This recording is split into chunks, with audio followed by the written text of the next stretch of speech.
Bienvenue dans l'Oeil Clébar, le premier podcast d'ophtalmologie vétérinaire. Je suis Bertrand Michaud, vétérinaire praticien exclusif en ophtalmologie, et je vous propose de découvrir en un clin d'œil l'ophtalmologie vétérinaire les yeux fermés. Ce podcast mensuel est réalisé en partenariat avec le laboratoire TVM, une marque du groupe Dome Pharma, engagée depuis plus de 40 ans dans le développement de produits d'ophtalmologie vétérinaire. Nous les remercions pour leur soutien logistique et la totale liberté de contenu qu'ils nous ont offert. Bonjour à toutes, bonjour à tous. Aujourd'hui, j'ai le plaisir de rencontrer le docteur Arnold Lavaux. Arnold est ophtalmologue en Suisse. Il a été diplômé du Collège européen d'ophtalmologie en 2020 et il exerce actuellement dans plusieurs structures dans toute la Suisse romande. Il a fondé sa structure qui s'appelle Vetoptique en début d'année 2023. Arnold, bonjour. Bonjour Bertrand. C'est un grand plaisir de te rencontrer parce que en plus d'être un collègue, t'es devenu un ami avec le temps. Moi, ce que je pose toujours la question dans le cadre de ce podcast, c'est tout d'abord, pourquoi est-ce que toi, tu as décidé de faire de l'ophtalmologie ? C'est une question qu'on me pose souvent. D'abord, merci beaucoup pour l'invitation. Et puis, pour répondre à ta première question, l'ophtalmologie, pour moi, c'est venu naturellement parce que je trouve que c'est une discipline qui est très esthétique. J'aime beaucoup la beauté de ce qu'on voit. Et puis, le côté très pratique du fait où on voit les lésions. Je connais des gens qui font de la médecine interne et par exemple, c'est quelque chose qui est pour moi bien différent et beaucoup plus compliqué. Alors que quand on nous amène un animal pour un problème oculaire, on voit tout de suite où est le problème. Et ensuite, c'est une discipline qui allie à la fois la chirurgie et en particulier la microchirurgie, qui est quelque chose que j'apprécie particulièrement et qui utilise aussi la médecine puisqu'on a quand même un grand nombre de consultations quotidiennement par rapport aux chirurgies. D'accord, donc vraiment un métier qui est hyper variable et varié. Au niveau du thème d'aujourd'hui, on va parler de la cataracte. La cataracte, c'est quoi en fait le principe ? La cataracte, en fait, c'est un changement de transparence du cristallin. Donc il faut savoir que le cristallin, c'est une lentille qui est à l'intérieur de l'œil et qui permet de réaliser la mise au point des images. Cette lentille, elle se situe en arrière de la pupille et elle est responsable de l'accommodation. Ça veut dire qu'elle peut changer de forme afin de modifier la puissance de l'œil et ça va permettre de focaliser l'image sur la rétine. Normalement, cette lentille, qui est le cristallin, elle est complètement transparente. Donc ça permet à l'image de se former au niveau de la rétine. La rétine, c'est la partie sensible de l'œil qui est en arrière de l'œil. Et puis quand certains des composés du cristallin deviennent anormales, alors elle devient opaque, cette lentille. Et c'est ça qu'on appelle la cataracte. Et cette région opaque du cristallin va déformer l'image, va la rendre floue, et au fur et à mesure que la cataracte grossit, l'image devient de plus en plus déformée jusqu'au point où la vision est vraiment affectée. D'accord. Et ça peut toucher tous les animaux ? Oui, ça peut toucher tous les animaux, que ce soit le chien, le chat, toutes les espèces, les chevaux et puis les animaux plus exotiques.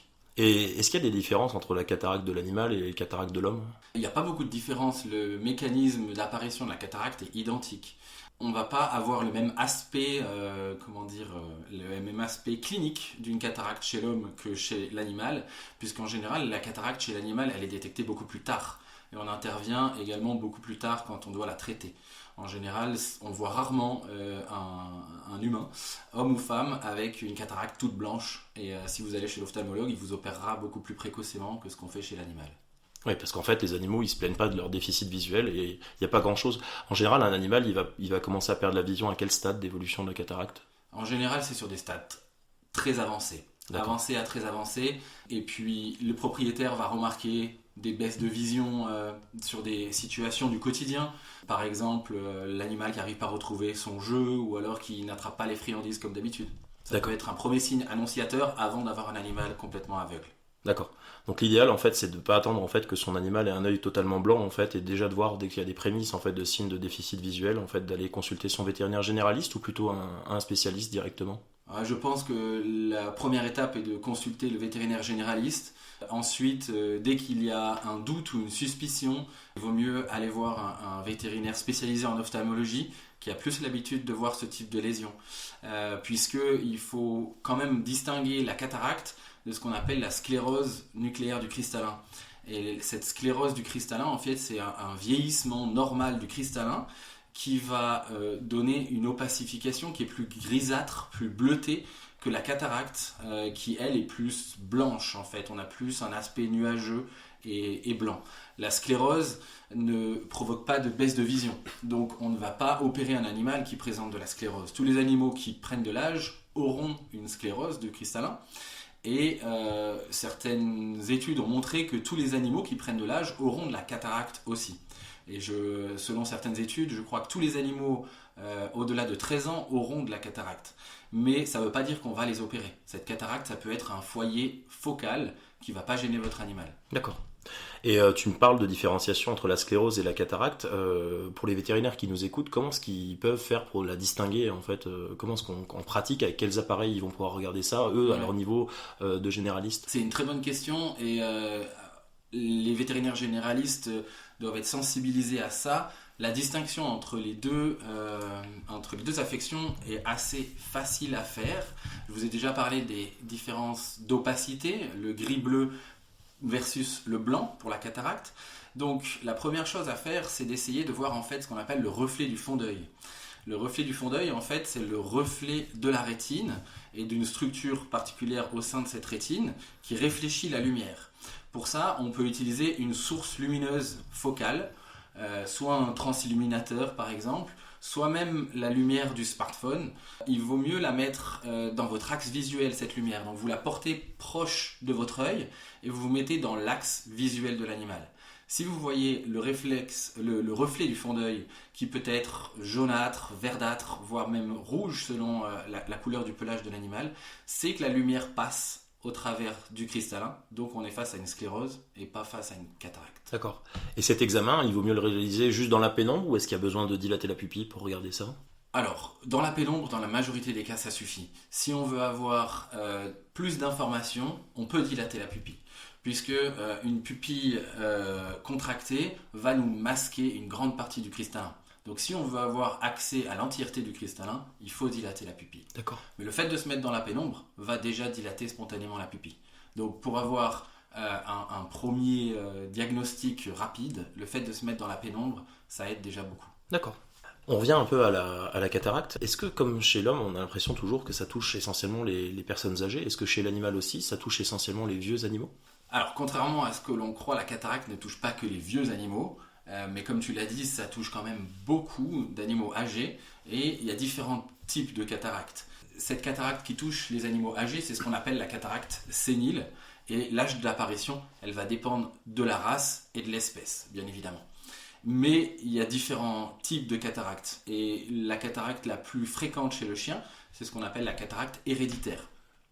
Elle va varier d'une race à l'autre en ce qui concerne le mode de transmission, l'âge d'apparition, la vitesse de progression, et puis aussi la façon dont la vision est affectée. Aujourd'hui, la cataracte héréditaire, elle est suspectée dans près de 160 races. Donc, le conseil qu'on donne aujourd'hui, c'est d'éviter la reproduction pour ce type d'animaux atteints. Il y a des animaux qui peuvent avoir une cataracte qu'on appelle congénitale, qui est aussi lié à un mode de transmission, mais en général ces opacités interviennent très jeunes chez l'animal et sont mises en évidence avant l'âge de 2 mois, et puis ça peut être associé à d'autres anomalies congénitales. Donc ça, c'est les 2 types de cataractes principales chez le chien. Après, il y a d'autres types de cataractes chez les animaux de compagnie qui existent. D'accord. Par exemple, des traumatismes ou liés à des maladies générales? Exactement. C'est souvent des cataractes qu'on dit secondaires, c'est-à-dire secondaires à une affection primaire. Donc une maladie générale, il y a des maladies métaboliques, comme le diabète par exemple, le diabète sucré qui est une cause assez fréquente de cataracte, l'hypocalcémie, les traumatismes, comme tu as dit, ça peut être un traumatisme contondant, ça peut être un traumatisme perforant. Le pronostic ne va pas être le même, donc dans ce cas-là, bien évidemment, une consultation spécialisée en ophtalmologie est primordiale. Il existe aussi des cataractes qu'on dit secondaires à une inflammation, secondaires à une uvéite, et dans ce cas-là, c'est la principale cause de cataracte chez le chat, qui est assez différente de la cataracte chez le chien. On parle aussi de cataracte toxique, par exemple, quand on a un problème au niveau de la rétine, si on a un animal qui a subi des irradiations ou alors suite à l'administration de certains médicaments. On parle de cataracte par carence alimentaire. Si par exemple un animal est nourri avec du lait maternisé qui est non adapté à l'espèce, ça heureusement ça peut être réversible. Donc il faut essayer de le détecter assez tôt. Et puis enfin, je crois qu'on aura fait le tour si on parle des cataractes parasitaires. Il y a certains parasites, surtout chez le lapin, qui peuvent provoquer des cataractes. Et c'est aussi décrit chez le chat et récemment chez le chien, mais c'est beaucoup plus rare. Quand tu nous parles de cataracte héréditaire, ça veut dire qu'en fait il y a une évolution sur le temps. Est-ce que toi tu conseilles aux propriétaires de chiens prédisposés de faire des examens spécifiques avec un vétérinaire ophtalmologue, et si oui, à quel âge? Oui, dans l'idéal, c'est vraiment une bonne chose de pouvoir faire ces dépistages. Il y a beaucoup de cataractes héréditaires qui ne vont pas forcément évoluer, qui ne vont pas forcément nécessiter un traitement chirurgical, mais un diagnostic précoce va permettre de prévenir toute complication, va permettre de suivre l'évolution de cette cataracte et donc de décider si et à quel moment il y aura besoin d'un traitement. Donc répondre à la question à quel âge, c'est un petit peu trop compliqué, ça dépend vraiment des races. Et je dirais que si le propriétaire n'a remarqué aucun signe clinique, aucun signe de baisse de vision, c'est vraiment du préventif d'aller voir un vétérinaire ophtalmologue. Donc, comme je l'ai dit tout à l'heure, une première consultation chez le vétérinaire généraliste, à mon avis, est judicieuse et lui vous orientera vers un ophtalmologue par la suite. D'accord. Tu me parlais du traitement de la cataracte tout à l'heure. Est-ce qu'il existe des gouttes ou des cachets, des médicaments en fait qui existent pour ralentir ou même pour traiter la cataracte? Malheureusement, il n'existe pas à l'heure actuelle de médicaments qui empêchent la formation ou la progression de cataracte ou qui permettent de contrôler une cataracte. Malheureusement, certains revendiquent différents produits, que ce soit des comprimés ou des gouttes ayant cet effet, mais il n'y a pas suffisamment de preuves scientifiques prouvant leur efficacité dans le traitement de la cataracte. Un traitement médical est souvent prescrit, en revanche, pour contrôler l'inflammation qui est présente dans l'œil. C'est ce qu'on appelle une uvéite. Et cette inflammation, elle est souvent causée par la cataracte.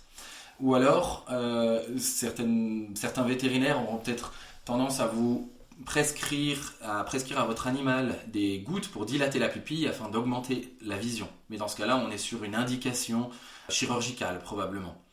J'en profite pour vous parler d'un sujet d'actualité. J'ai vu récemment que l'école vétérinaire d'Alfort travaille en collaboration avec des chercheurs à l'université de Gand en Belgique pour tester l'efficacité clinique d'un traitement médical sous forme de collyre administré pendant 3 mois et qui a pour but de réduire l'opacification du cristallin lors de cataractes diabétiques chez le chien. Donc c'est uniquement pour les causes diabétiques.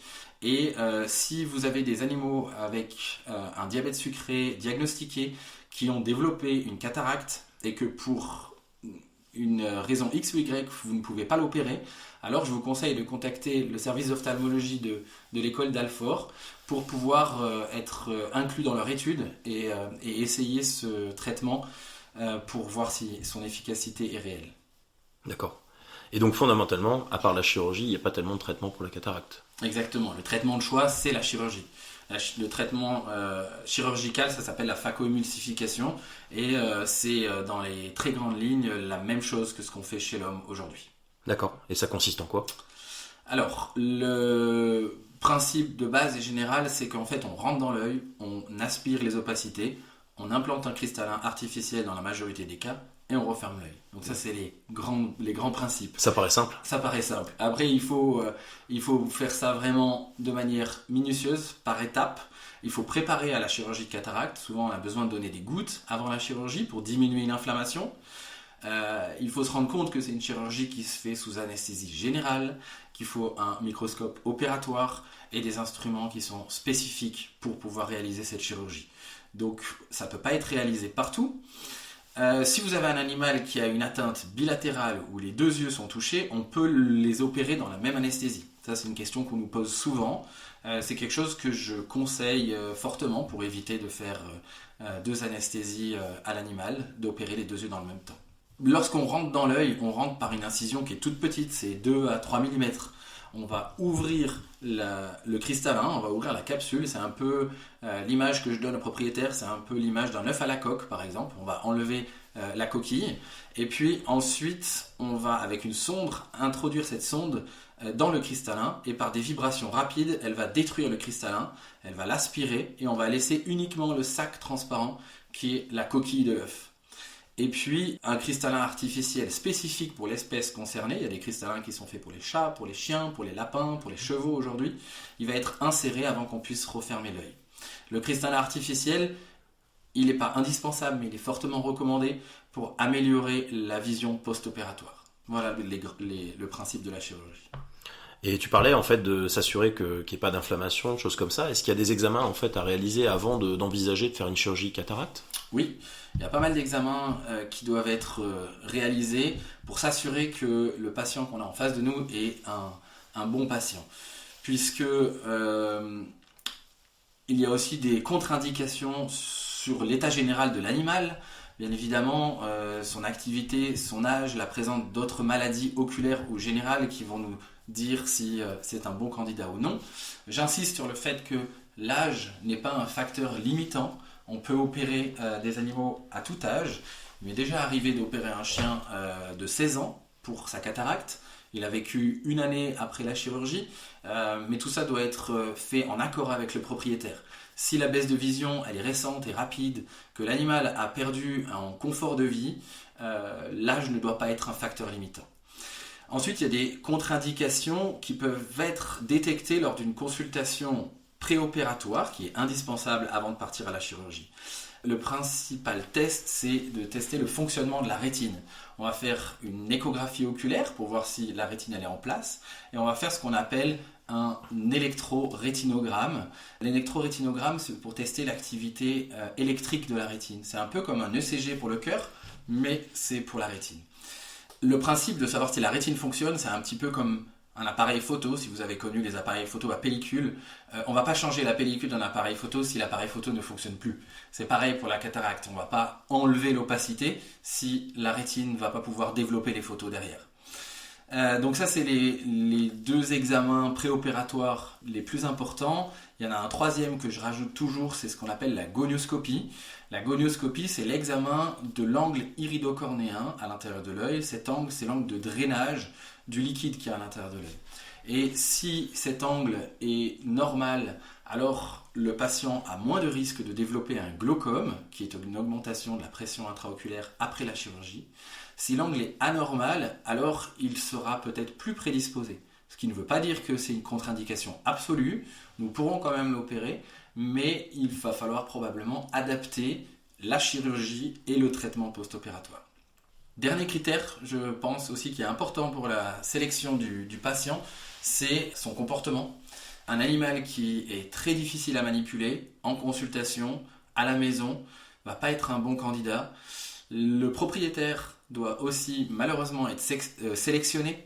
Est-ce qu'il va arriver à mettre les traitements? Est-ce qu'il va pouvoir venir nous voir en suivi? Et puis il y a aussi l'aspect financier qui malheureusement est un frein pour certaines personnes. Donc la sélection du patient et du propriétaire est aussi importante avant de partir en chirurgie de cataracte. Du coup, est-ce qu'on peut opérer toutes les cataractes?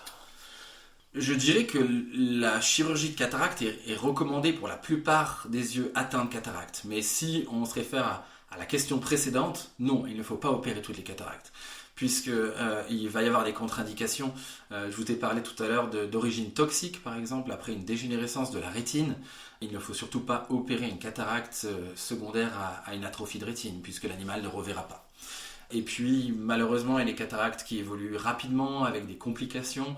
Si le chien a connu une poussée d'hypertension, de pression intraoculaire, alors le pronostic visuel peut être mauvais. Donc cette consultation préopératoire est vraiment primordiale pour décider si on va opérer l'animal ou non.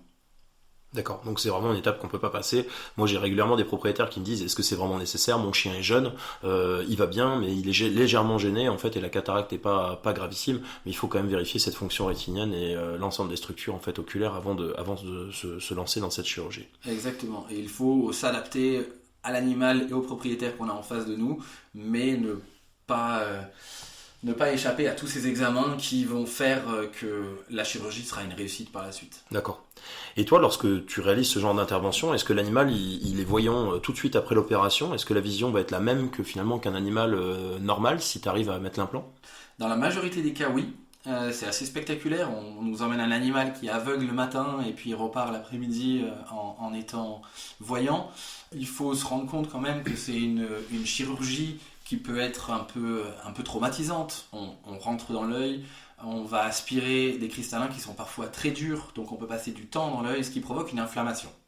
Donc le fait de rentrer dans l'œil va provoquer une inflammation à l'intérieur de l'œil et cette inflammation peut faire que la vision ne sera pas parfaite le jour de la chirurgie et elle va continuer de s'améliorer grâce au traitement post-opératoire. Donc dans la majorité des cas, oui, le chien repart de la consultation en étant voyant. Ok. Au niveau des complications, tu me parlais en fait du glaucome, on peut parler aussi du décollement rétinien. Est-ce qu'il y a des races particulières où l'opération va être plus risquée ? Oui, il y a des races qui sont plus prédisposées à certaines complications que d'autres. C'est un vaste sujet. On peut déjà commencer par dire que le taux de succès, le taux de réussite est bon quand même de cette chirurgie. On est à un pourcentage de succès d'environ 90% à 1 an après la chirurgie. Mais bien que les résultats soient bons, dans la majorité des cas, l'opération de la cataracte peut présenter, comme toute chirurgie, des complications. Et ces complications, elles interviennent le plus souvent dans les jours qui suivent la chirurgie, voire dans les semaines qui suivent l'opération, mais elles peuvent aussi survenir sur le long terme. Donc les contrôles post-opératoires avec le vétérinaire ophtalmologue qui a opéré votre animal sont très importants pour que la chirurgie soit couronnée de succès. Si on veut parler des complications qui sont liées à certaines races, les complications les plus fréquentes sont le glaucome et le décollement de rétine, comme tu l'as dit. Et il a été rapporté que, par exemple, pour vous donner un ordre d'idée, les chiens croisés présentent un risque réduit de glaucome par rapport aux chiens de pure race. Le labrador a un risque qui est significativement plus élevé d'hypertension oculaire suite à une chirurgie de la cataracte, comparé au non-labrador, et donc il y a une étude qui montrait que c'était plus d'un tiers de risque. Les Boston Terrier, les Shih Tzu, les Cocker Spaniel aussi auraient une fréquence plus élevée de glaucome après la chirurgie de cataracte. Et puis, voilà, certaines études montrent que 50% des Boston, 35% des Shih Tzu ont développé des glaucomes dans au moins un œil après l'opération. Mais le résultat de ces études sont parfois contradictoires et en règle générale, les races de chiens qui sont prédisposées à avoir un glaucome primaire présentent également un risque plus élevé de glaucome après la chirurgie. Le décollement de rétine, il ne faut pas l'oublier. Il y a également des données contradictoires dans les publications, mais il semblerait que les bichons frisés et les Boston semblent plus à risque. Donc voilà pour les caractéristiques qui sont liées à la race. Après, il y a des caractéristiques qui peuvent aussi être liées à l'âge. Un animal plus âgé va peut-être souffrir de maladies autres qui vont potentiellement augmenter le risque anesthésique. Et puis, un point important, si le propriétaire choisit de ne pas opérer la cataracte ou d'effectuer une opération sur un seul œil, le patient doit toujours être surveillé sur le long terme pour les complications qui sont induites par la cataracte, telles que l'uvéite, le glaucome qui peut aussi intervenir, le décollement de rétine ou encore la luxation du cristallin. Donc une éventuelle intervention médicale ou chirurgicale de ces yeux peut annuler toute économie de coûts liée à la chirurgie de la cataracte sur un seul œil initialement. Ouais, donc ça fait quand même beaucoup d'informations pour un propriétaire en fait. Donc toi, lorsque tu vas rencontrer quelqu'un dont l'animal va présenter une cataracte, tu lui donnes une sorte d'information, mais cette information, elle est vraiment spécifique par rapport à la race de l'animal. Elle va être spécifique, oui, par rapport à la race, mais surtout par rapport à mon examen préopératoire. Et puis c'est vrai qu'avec le temps et l'habitude, quand on voit un chien entrer en consultation, en fonction de sa race, on va être plus ou moins enthousiaste à l'opérer. C'est vrai qu'il m'est arrivé par exemple les Boston Terrier, d'avoir eu des complications, d'avoir essayé de ne pas mettre d'implant artificiel en pensant avoir moins de complications. Finalement, voilà, on s'adapte et puis l'information, elle doit surtout être répétée aux propriétaires. Il faut répéter, éduquer pour qu'ils comprennent que oui, on a un bon taux de réussite. Ça passe par une chirurgie bien sélectionnée, mais ça passe par des suivis post-opératoires, par des traitements appliqués par les propriétaires. Donc c'est vraiment un duo vétérinaire-propriétaire qui doit être mis en place et une relation de confiance qui doit être mise en place. On ne dira jamais assez, en fait, le travail du vétérinaire et surtout le travail du propriétaire est aussi important que le travail du vétérinaire en fin de compte. Et les critères d'alerte doivent être aussi connus en fait en cas de complications en fait par rapport à ça. Qu'est-ce qu'on va devoir surveiller au niveau de son chien ? Quels sont les signes d'appel s'il y avait une complication après une chirurgie cataracte ? Alors, tout signe de douleur oculaire, bien évidemment, doit vous alerter. Et là, il y a beaucoup de personnes qui ne sauront pas qu'est-ce que la douleur oculaire, donc ça tombe bien, j'espère que c'est un message qui va être passé. Mais si par exemple un chien a l'œil qui est partiellement fermé, qui commence à cligner, plus d'un œil, voire des deux, ça c'est un signe de douleur oculaire. Si l'œil coule, si les conjonctives sont rouges, alors dans ce cas-là aussi. Les signes d'appel, par exemple, d'une hypertension oculaire, c'est un œil qui devient plus voilé, plus bleuté. Donc, si vous remarquez bien évidemment que votre chien voyait bien la veille et soudainement se cogne, il faut venir rapidement contacter le plus rapidement possible le vétérinaire ophtalmologue pour qu'on fasse un contrôle et qu'on adapte la thérapie. Sinon, la chirurgie peut passer d'un total succès à un échec en 24 heures. D'accord, donc vraiment il faut réagir rapidement, ça c'est principal. Tu nous disais tout à l'heure en fait sur la cataracte diabétique qu'il y avait donc des études en cours, etc. Moi j'ai souvent des vétérinaires qui me posent la question, je vais t'envoyer ce cas de cataracte, ce chien a un diabète, mais je vais attendre de stabiliser le diabète. Qu'est-ce que toi tu recommandes auprès des vétérinaires qui nous écoutent sur la gestion de ces cataractes diabétiques ? C'est vrai que c'est un sujet où je pense qu'on n'a pas encore atteint un vrai consensus. La première des choses pour moi, c'est qu'il faut l'envoyer chez l'ophtalmologue dès que la cataracte apparaît. Pas dès que le diagnostic du diabète est posé, mais vraiment dès que la cataracte apparaît. Ça ne veut pas dire qu'on va l'opérer tout de suite, on va peut-être avoir le temps de stabiliser ce diabète, parce que idéalement, il faudrait que le patient diabétique soit bien contrôlé avant l'anesthésie générale et la chirurgie. Mais certains patients diabétiques ont du mal à se stabiliser, et si on essaye d'avoir un contrôle parfait du diabète, on risque des complications pour les yeux. Et en règle générale, on aime voir que le poids du patient est stable, que ce qu'on appelle la polydipsie, la polyurie a diminué, donc c'est le fait que le chien consomme plus d'eau et urine plus, et qu'il n'y a pas d'antécédents récents de complications de ce diabète. Et le chien est particulièrement sensible au développement d'une cataracte diabétique, et ça c'est lié à la composition de son cristallin et d'une enzyme qui est présente au sein du cristallin, qui fait qu'il va y avoir une accumulation de sucre dans le cristallin qui devient très volumineux, et cela peut engendrer des complications assez rapides au sein de l'œil. Donc si vous pouvez aller voir le vétérinaire ophtalmologue rapidement, on va pouvoir mettre en place un traitement anti-inflammatoire qui va probablement nous faire gagner du temps. Mais pour moi, c'est une des seules causes d'urgence pour la cataracte, lors de laquelle il faut opérer rapidement. Ouais, moi j'ai eu des cas, je pense que toi aussi, en fait, où des cristallins carrément explosent carrément dans leur capsule, Ouais. tellement ils deviennent volumineux et turgescents. Donc ça, c'est vraiment c'est assez critique en l'espace même des fois de 15 jours après le diagnostic du diabète. Donc ça peut aller très très vite. C'est vrai, et je crois qu'il est important de discuter de la cataracte lorsque le diabète est diagnostiqué pour la première fois, parce que c'est une chirurgie qui est certes coûteuse et qui demande beaucoup de temps de la part du client, mais qui peut vraiment avoir une bonne réussite, je trouve, chez les patients diabétiques lorsqu'on les opère rapidement, avant que ce soit la catastrophe, comme tu le dis, où le cristallin a malheureusement explosé, et dans ce cas-là, le taux de réussite diminue drastiquement. Ouais. Il y a une différence entre les cataractes diabétiques chez le chien et chez le chat ? Oui, la cataracte diabétique chez le chat, elle est beaucoup plus rare, parce que l'activité de cette enzyme dont je vous parlais, l'aldose réductase, en fait, elle est beaucoup plus basse chez les individus plus âgés. Donc, les chats diabétiques ont moins cette enzyme, donc moins d'accumulation de sucre, donc ne présentent pas de cataracte diabétique. J'ai souvenir d'un cas, parce que la propriétaire n'avait pas traité le diabète. Et donc, ça avait continué d'avoir une accumulation de sucre dans l'organisme, donc au sein de l'œil. Et ce chat n'était pas très âgé, il devait avoir 7-8 ans. D'accord, donc vraiment une différence en fait entre les espèces. Arnold, je sais que toi tu travailles aussi pas mal dans le milieu équin avec les chevaux. Les chevaux, ça se passe comment quand tu fais une chirurgie de la cataracte ? Alors c'est le même principe, l'anesthésie générale est un peu plus compliquée. Il faut des instruments un peu plus longs, puisque l'œil du cheval est quand même bien plus volumineux que l'œil du chien. Mais sinon le principe de la chirurgie est le même. Je vous disais, il existe des implants pour les chevaux. Juste l'insertion de l'implant est assez différente, puisque chez le chien c'est entre guillemets automatisé avec des injecteurs qui vont permettre que le cristallin artificiel soit très bien positionné immédiatement. Chez le cheval c'est un petit peu plus manuel. Sinon, de mon expérience, les résultats chez les chevaux sont satisfaisants, avec peu d'inflammation comparé au chien.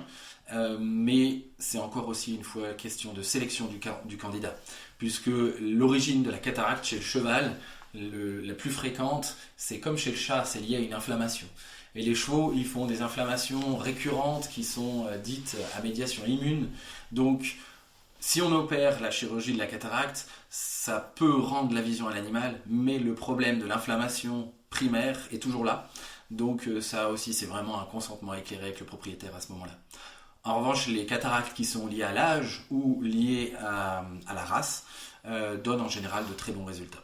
Donc là, on a parlé un peu de toutes les espèces. Est-ce que toi, dans ton activité ou même dans ton expérience professionnelle, est-ce que tu as déjà opéré des cataractes d'animaux plus exotiques que les chiens, les chats, etc.?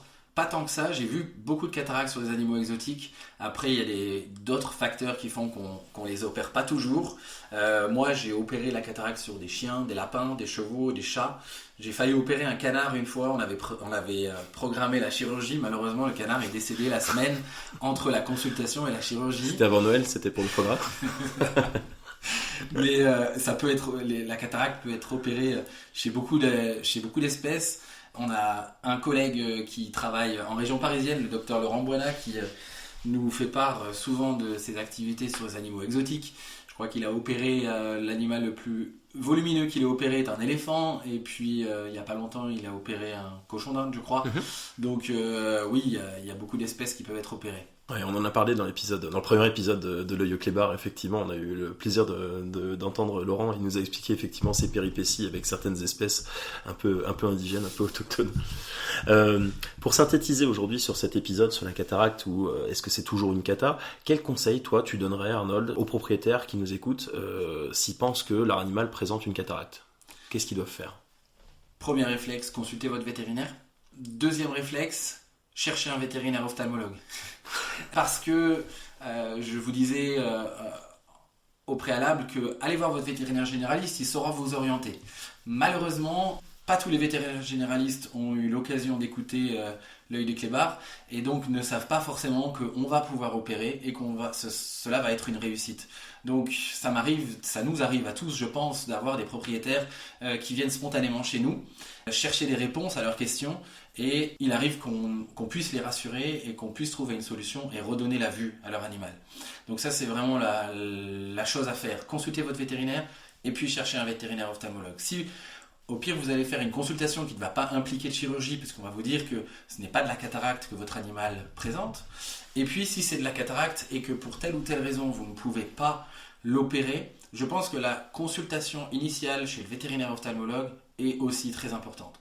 Moi, je dis des fois aux gens au téléphone, vous ne voulez pas venir parce que la chirurgie est coûteuse, surtout n'économisez pas la première consultation. La première consultation va vous en apprendre beaucoup, va vous expliquer quels sont les traitements que vous pouvez mettre en place pour éviter que ça se complique, qu'on opère ou non, quels sont les signes évocateurs d'une douleur oculaire. Donc, n'hésitez pas à aller prendre l'information, ça ne vous engage en rien, on ne va pas vous opérer votre animal dès la première fois qu'on le voit, et puis si il a la chance d'être un bon candidat, alors ça peut être une nouvelle jeunesse pour votre chien ou votre chat. D'accord. Tu nous parlais un peu aussi des vétérinaires certains qui ne donnaient pas forcément des conseils qui étaient optimum. Quel conseil toi tu donnerais aux vétérinaires qui nous écoutent pour mieux gérer en fait les cataractes qui leur sont présentées?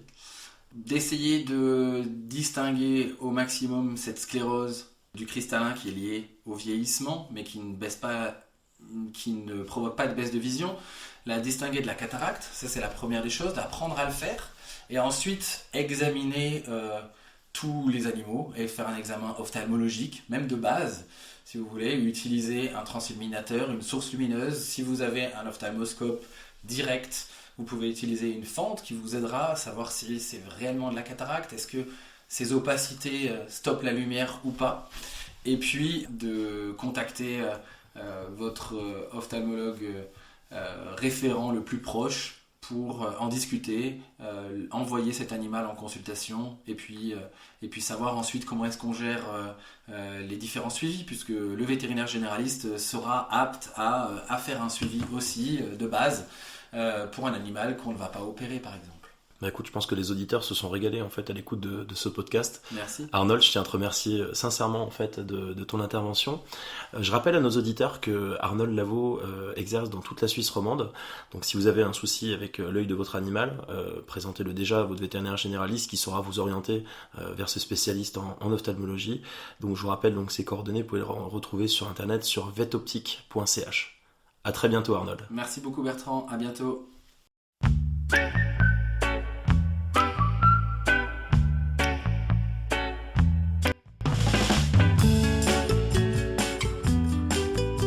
Aujourd'hui, avec le docteur Arnold Lavaux, on a vu que nos animaux, comme nous, peuvent présenter une cataracte. Elle correspond à la modification de la structure du cristallin, qui est la lentille d'accommodation visuelle située au centre de notre œil. Chez les animaux, le cristallin est plus gros et la capsule qui l'entoure beaucoup plus fragile que chez l'homme. Souvent, les propriétaires pourront noter un blanchiment dans l'aire pupillaire de leur compagnon et apprécier des troubles visuels lorsqu'une partie importante du cristallin sera atteinte. La cataracte peut atteindre les animaux de tout âge, être unie ou bilatérale. Elle pourra être héréditaire, traumatique, sénile ou liée à des maladies générales comme le diabète. Le vétérinaire devra distinguer la cataracte d'une sclérose, qui est une modification de l'opacité du cristallin avec le temps, qui ne perturbe pas le passage de la lumière jusqu'à la rétine. La réalisation d'un examen du fond d'œil permettra de différencier les deux atteintes. Le traitement de la cataracte est chirurgical et il est conseillé de le réaliser le plus précocement possible par un vétérinaire disposant de l'expérience chirurgicale nécessaire. Contrairement à une idée reçue, il ne faut pas attendre que votre animal soit aveugle pour réaliser cette opération. En effet, si on attend trop longtemps, le cristallin sera plus dur et les risques de complications comme le glaucome ou les uveites seront majorés. L'intervention est la même que chez l'homme et consiste à réaliser une phacoémulsification de la partie interne du cristallin en préservant sa capsule. En fin de procédure, on pourra mettre en place une lentille intraoculaire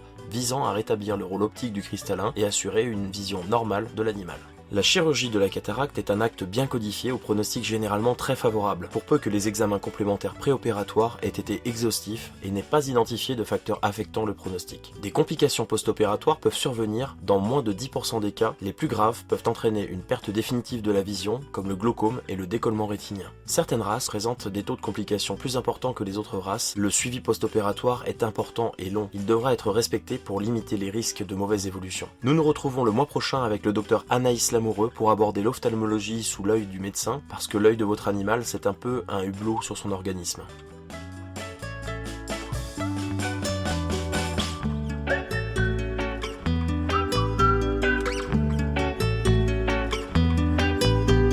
Pour être sûr de ne pas rater les prochains épisodes de l'œil au clébard, pensez à vous abonner sur votre plateforme d'écoute et pour aller encore plus loin, rendez-vous sur visionanimal.fr.